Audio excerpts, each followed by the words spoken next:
Hello दोस्तों, आज मैं आपको सुनाऊंगी परिवार और माँ, 3 भाई और एक बहन की कहानी। एक गांव में एक सुखी परिवार रहता था। उस परिवार में 3 भाई और एक बहन थी। उनके माँ बाप उन चारों से बेहद प्यार करते थे, मगर बीच वाले बेटे से थोड़ा परेशान थे। बड़ा बेटा पढ़ लिख कर डॉक्टर बन गया था और छोटा बेटा भी पढ़ लिख कर इंजीनियर बन गया था, मगर बीच वाला बेटा बिल्कुल गंवार और आवारा किस्म का था। कुछ समय बाद उनके दोनों बेटे डॉक्टर और इंजीनियर ने शादी कर ली और महीनों के बाद ही इनकी बेटी का भी एक अच्छे घराने में विवाह हो गया, मगर बीच वाला बेटा अभी भी कुंवारा ही था। वह अनपढ़ था और कहीं पर मजदूरी का छोटा सा काम करता था। उसको शादी के लिए कोई भी लड़की नहीं मिल रही थी। उसके माँ बाप उससे बहुत परेशान हो चुके थे। अब जब भी उसकी बहन अपने मायके आती तो वह अपनी डॉक्टर और इंजीनियर दोनों भाइयों से मिलती थी, मगर बीच वाले भाई से बहुत कम मिलती थी, क्योंकि वह उसे ज्यादा पैसे नहीं दे पाता था।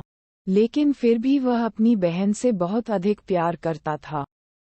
कुछ समय बाद उनके पिताजी की बीच वाले बेटे की बिना शादी किए बिना ही मृत्यु हो गई। उनकी माँ ने सोचा कहीं अब किसी के मुंह से बंटवारे की बात निकले, इसलिए अपने ही गांव में एक सीधी सादी लड़की से मंझले बेटे की शादी करवा दी।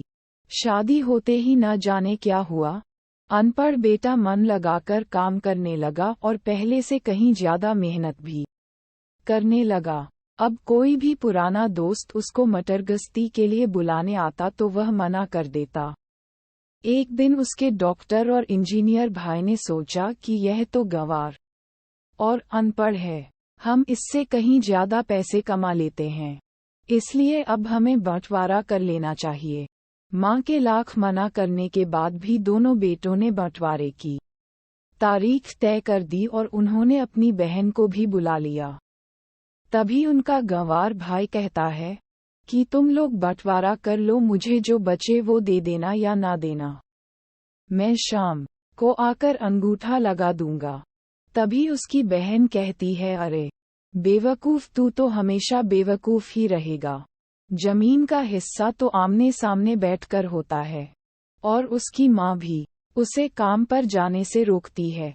उसी वक्त वकील भी वहां आ जाता है और कहता है कि आपका सारा हिस्सा मिलाकर 10 बीघा जमीन और एक मकान है। अब ये बताओ किसको कितना हिस्सा देना है, मैं उसी हिसाब से कागज बनवा दूंगा। तब गंवार भाई कहता है, वकील साहब 5-5 बीघा जमीन हमारे दोनों भाइयों के नाम लिख दो और यह हमारा घर है, मेरी प्यारी बहन के नाम कर दो। तब दोनों भाई पूछते हैं कि तू अपने हिस्से में क्या लेगा। गंवार भाई कहता है कि मेरे हिस्से में मेरी प्यारी माँ है। वह अपनी पत्नी की तरफ मुस्कुराते हुए कहता है, क्यों, क्या मैंने गलत कहा। उस गंवार और अनपढ़ की पत्नी अपनी सास से लिपट कर कहती है, माँ से बड़ी वसीयत क्या होगी मेरे लिए। उसी वक्त उसका गंवार पति भी अपनी माँ से लिपट जाता है। गंवार बेटे और बहू के प्यार ने जमीन जायदाद के बंटवारे को एक सन्नाटे में बदल दिया।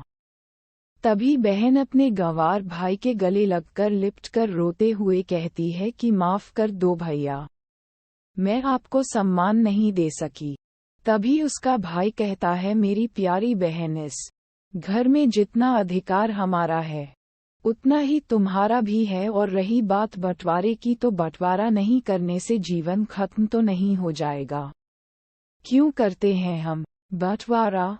क्या हम एक साथ मिलकर नहीं रह सकते, जैसे हम बचपन में मिलकर खेलते रहते थे?